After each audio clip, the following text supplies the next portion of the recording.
Liberals' ability to control the narrative is legendary. Part of the reason for this is the felicity with which they capture the vernacular prose. Words such as gay, special, and even liberal no longer mean what they did, thanks to liberal machinations. But the worst corruption of the language occurred without hardly being noticed. Liberals took radical and, without causing the slightest pushback, transformed it into a more hideous type of extremism. Now the West speaks of radical extremists and the radical right as things to be feared, though none of these terms have an express definition. To be radical is to be transformative in the most comprehensive and encompassing way. Radicalism is not about extremism or violence, it is about the degree of engagement and commitment that is being expressed. To be radical is to be all in. It is extremism that is polarizing, and as a force that is polarizing, extremist groups and individuals are often violent. The word says it all. If a person is an extremist, they are adamantly opposed to their polar opposite. One cannot be extreme in an absolute sense. One is a radical by being totally engaged in the mission one is on. A Christian is a radical because Christians are 100% committed to the cross. They struggle with sin and are opposed by Satan, but their radicalism is because of their devotion to their mission and not because of their opposition.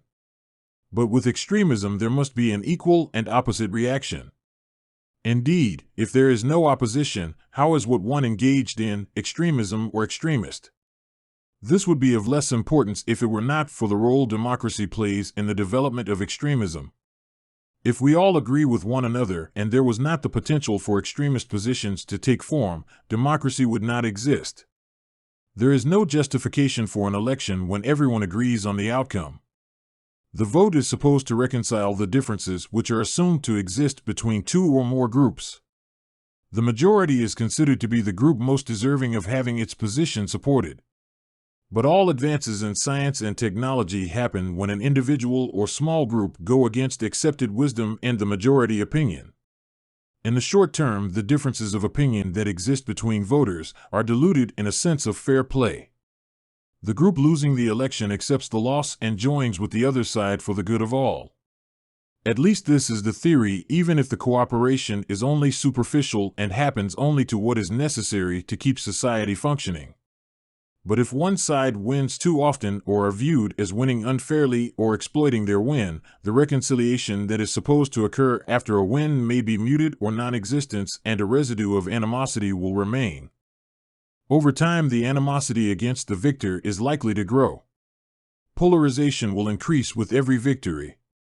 There is nothing about democracy that ensures these sorts of polarizing events will not take place and become worse over time. There is nothing new in an observation that polarization results from debate.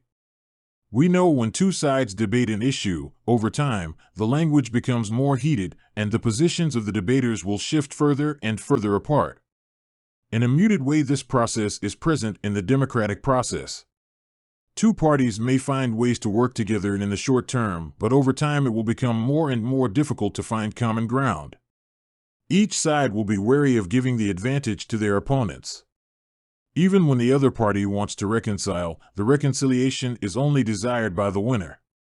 If the elected party does get legislation passed with the support of members of the opposing party, it becomes a good reason why the government ought to be re-elected. Cooperating with the party in power bestows no laurels on the opposition party. The opposition party much prefers to prove the governing party cannot be cooperated with because of their unreasonable doctrinarism.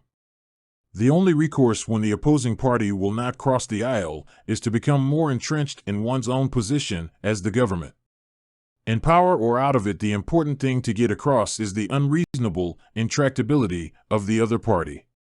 To reduce or eliminate extremism cannot come about by electing one party or the other, nor will it be achieved by one party or the other sacrificing their policy position to support the other party. Indeed, cooperating with the political opposition spells political suicide. But neither party has a platform that is universally valid. If we simplify the policy of the various parties and say the left supports, the poor and the right supports business, there is no true middle ground. Not as long as the poor and the rich have different priorities. Multiply the priorities and multiply the parties and multiply the axis along with extremism grows. This is the problem with extremism. Regardless how one calls for more centrist policy, in fact there is no such thing, not so long as there are different groups with different agendas. What you promote will always support one side or the other, or one agenda or priority and not the other.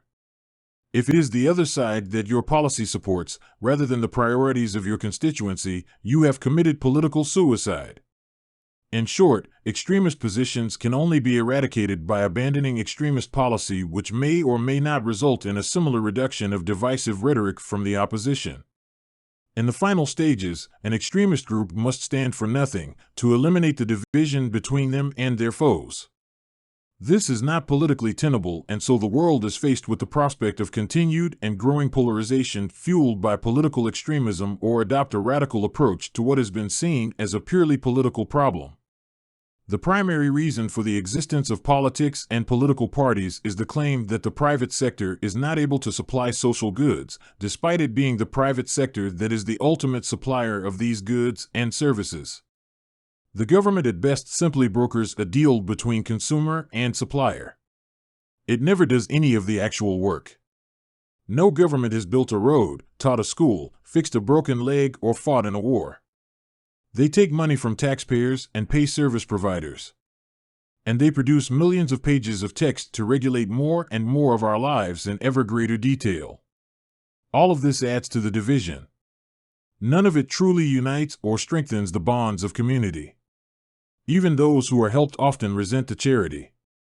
Most people want to earn what they get and dislike being placed in a position where they have to take charity and put on a thankful face as they receive it. Radicals do things differently. Radicalization produces specialization. In this sense, if someone is in need, we give them something to do so they can fulfill that need. Specialization produces civilization, in that all progress and advances in technology were generated by enhancements in specialization. Every person not doing something useful is a drain on the community. The program of the Western radicals raises consciousness and changes how people think. The center of the program is the narrative and the terms we use. We cannot think differently using the same tools or elements of thought. The key to change is the words we use and how we use them. We have to think of radicalism differently than we do. We need to understand extremism in the way outlined above. Our activity must focus less on what others can do for you than what you can do as an essential component of a group. What radicals do is to increase your value by increasing your capacity to add value to what you do. Life is all about adding value. This is why specialization is the key to progress. One person learns to do more with less. That is the key to progress and the development of civilization. If throwing money at problems does not work, neither does throwing migrants and new workers at they solve the problem. One upgrades the capacity of what one has, people and technologies.